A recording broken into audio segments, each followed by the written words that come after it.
Charles Schwab just had its worst month in 35 years, where the share price fell 33% in March for their biggest decline since 1987.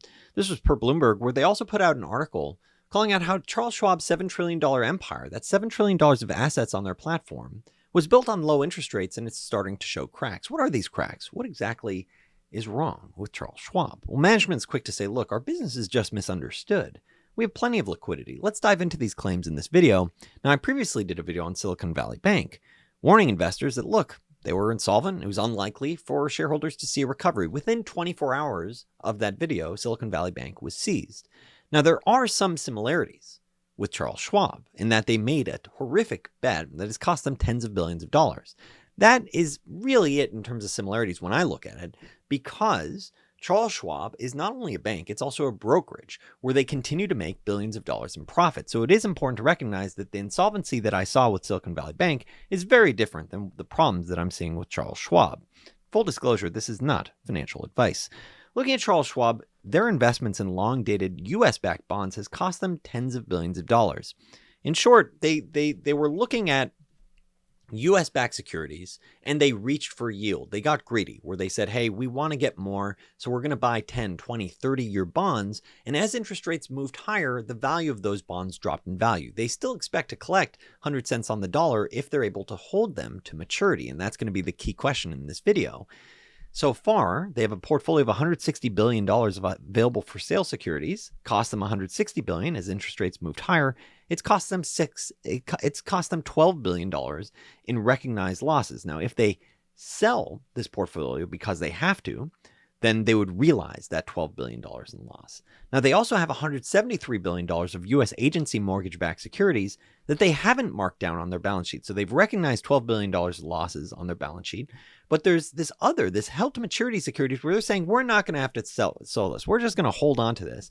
That's another $15 billion of losses that they haven't recognized on their balance sheet. And that is a little bit concerning because, once again, this is a portfolio, $173 billion portfolio, that at its fair value in the public markets now would cost around $150. You could probably sell it for around $160 billion. So a sizable loss. The reason why that's concerning is Charles Schwab has equity of around $36.6 billion. Equity is you have assets, less liabilities, what's left over for shareholders.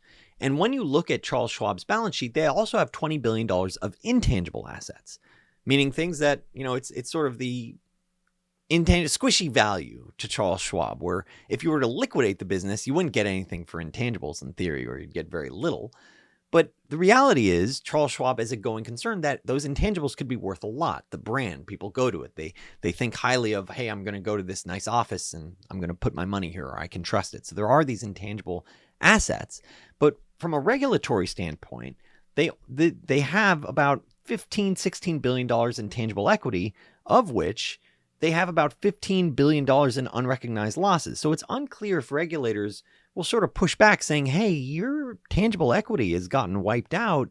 If we think you're held to maturity bonds, if you're forced to sell those bonds. And that, once again, that's the key question. And management put out a letter directly addressing this, saying, look, focusing on the unrealized losses in our held to maturity portfolio is very misleading. These are just paper losses. Don't worry, folks. They're unrealized. It would only be realized if we had to sell those securities. Once again, this is the question in this video. Will they have to sell those securities? There's a near zero chance we'd need to sell any of our held to maturity portfolio prior to maturity. So that's, once again, the key point is, will they be forced to sell their held to maturity portfolio over time? Now, they have been putting out, emails to clients, telling, the investors that keep their accounts at Charles Schwab, like, look, you have the FDIC backing for $250. There's a bank sweep feature where it's at two different banks, so you get up to $500,000 of coverage. There's also the SIPC brokerage coverage, so that's another $500,000 per account. So, it is important to understand. When I look at Charles Schwab, I don't think the folks that have their accounts have to worry about, having some sort of impairment. I don't see that as some sort of structural risk. What I do see is a potential risk of, what happens to shareholders for Charles Schwab stock? And we're going to talk about that in just a second. I mean, if anything, investors are still moving funds over to Charles Schwab, where they saw, as of the weekend in March 16th, they saw another $16.5 billion of assets move onto their platform.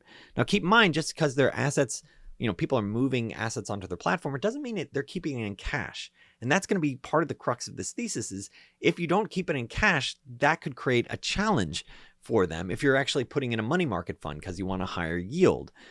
And so this is part of the reason, I think part of the concern on why Charles Schwab stock has been so heavily beaten, where it's down around 40% year to date. This is the concern, is that last year, this is the second concern I'd say, is that last year they had these bank deposits. So that's the cash that people had in their accounts, gets moved over into the Charles Schwab bank deposits, was effectively paying nothing, 0.2% under that. This was average for the year, and it was around $400 billion. What happens in this current environment to that amount when you have interest rates moving higher, which means that they're collecting more on their assets, at least their cash. But what happens to the deposit base? What happens to the cost of that deposit base? I personally prefer not to invest in companies like this that have this type of challenge. I personally keep my funds at Interactive Brokers where they, pay out 4.3% on the cash. And honestly, their chairman and founder, Thomas Petterfy, he was asked this exact question in the second quarter of last year of like, hey, what do you think about investing in longer dated bonds to get, higher returns? And he nailed it. He said, that's the kind of risk that we do not want to take.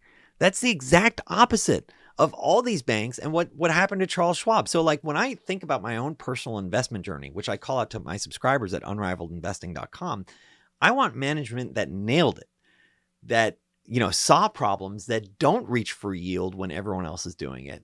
And so, and this is part of the reason why I call it Interactive Brokers, and once again, link below for my own personal accounts. That's where I keep my funds, but also like for the types of businesses I want to invest in, I want the management that zigs when everyone else zags and that doesn't have these serious blunders. I mean, the truth is, this is a blunder that can cost Charles Schwab tens of billions of dollars if they're forced to realize it. Now, management so far has been bullish with them personally buying millions of dollars of stock for their own personal account. This is spread across upper management, which is what I'd like to see typically. The concern, though, once again, is how fast do depositors pull out of their cash and switch it into other vehicles? It doesn't even need to pull out of Charles Schwab. Assets are still going to Charles Schwab, but they can move their cash into a money market, and then that creates a problem for Charles Schwab because they have $367 billion in bank deposits. The question is how fast does it pull out? Last year was $77 billion that pulled out of their bank deposits. And this resulted in them sort of playing a dance in available for sale securities, trimming down their cash balance. So could you have a situation where so many depositors pull their funds? And this is what I get to where I say I don't want to think about these types of challenges because it's too hard for my own investment portfolio. Where you go, could 150 billion pull out? Well, if it's 150 billion, then you're just fine. Because, and keep in mind, that's not pulling out of Charles Schwab. That's just moving it to a higher yield account because they say, I don't want to get, 0.5% or whatever on my cash. I want to get, 4 or 5%, 4% plus at Interactive Brokers, like I've called out. What if I just, keep it on a money market at Charles Schwab, where Charles Schwab, once again, they still get a fee on their money markets, but it's only like 0.25%. So it's much less, compelling for them versus the spread that they were getting previously on this cash. And so last year you had 77 billion pull out. Could it be 150, in which case they're available for sale securities get wiped out? Could it be 200 billion, in which case this portfolio of held to maturity securities that they say, oh yeah, we're just going to sit on them. Could they be put into a situation where they are forced to sell at a loss? In which case regulators say, wait a second, this is eating too much into our equity. So that is the key concern, I think. And that's part of the reason why we so far haven't seen the stock recover. And I think a key aspect of this is the interest that they've generated from this cash that's effectively held in deposits for them, very low yielding deposits. This has generated over 50% of their revenue. So it's not only a question of, regulatory intervention in terms of saying, hey, what's going on here with your equity, but also just from a shareholder perspective, what's your income power look like when this has been the key driver of your revenue growth? I mean, 2 years ago, $6 billion. This year, it's $10.6 billion. So it's huge growth. It's over 50% of their revenue. Now, they still have a bunch of other brokerage-driven, businesses, commissions, order flow revenue, which I don't like to see. That's something Interactive avoids as well. You have mutual fund fees, advice solutions. So, I mean, it's not like this other half of the business is going away, but half the business, it's really a question mark of what are they going to have to pay for that? Now, this is very, very rough hypothetical valuation framework because I know folks like to see it. So that's why I put this together. Once again, stock price can go way higher or way lower depending on how they perform, depending on what happens to the fundamentals. How many people, pull their deposits and can they get a better yield? What happens to their margins? But I'm looking at this thinking that their revenue this next year, it's possible that you see a decline of maybe 20% to even an increase of around 8%, depending on the yields that they're able to get on their invested assets and how many depositors sort of keep their funds in cash. So it's unclear to me how that plays out. But you do have a fairly sticky cost basis of around a cost base in this business of around $11 billion, $12 billion. So I'm thinking that, as we look at this, you think about the tax expense, you think about the preferred stock that's still paying their dividends, several $100 million. I'm thinking that looking at Schwab, even after its drop, I'm not putting it in the dirt value, like dirt cheap value. It wouldn't surprise me if the stock does go up 100% plus over time. But it also, I don't like how they've mismanaged, from a regulatory standpoint and from an equity portfolio standpoint where, the equity value, I should say, because this huge bet on long dated bonds. So, it's possible you see a scenario because it's possible that you're looking at this at a low earnings multiple, like a low teens, and maybe it gets revalued to 20 times and they get some growth over time. It's also possible that, they get regulated more heavily in the future and they're not able to get as attractive returns. Maybe it's only around 24 times earnings multiple. You can see I'm sort of playing around. Like in this scenario, I'm assuming most of the deposits have pulled out and, there is an impact to their net interest revenue. And so maybe this is only valued at 24 times versus the 12 times in the very favorable situation. So I'd argue it's a very tricky situation. It wouldn't surprise me if Charles Schwab stock does very well from here. It also a huge dependency on what happens to their depositor base. So I would say the cracks are real. There are real challenges that they face. And I personally, when I look at my investment journey, I'd rather find things that don't give me this heartburn where I'm like, oh my gosh, how did management bungle it now with either this huge bet or saying comments like there's near zero, chance that they could recognize losses on this. Like, well, wait a second. What are the odds that all their depositors, say, hey, we actually want to get paid? Like, what happens in that situation?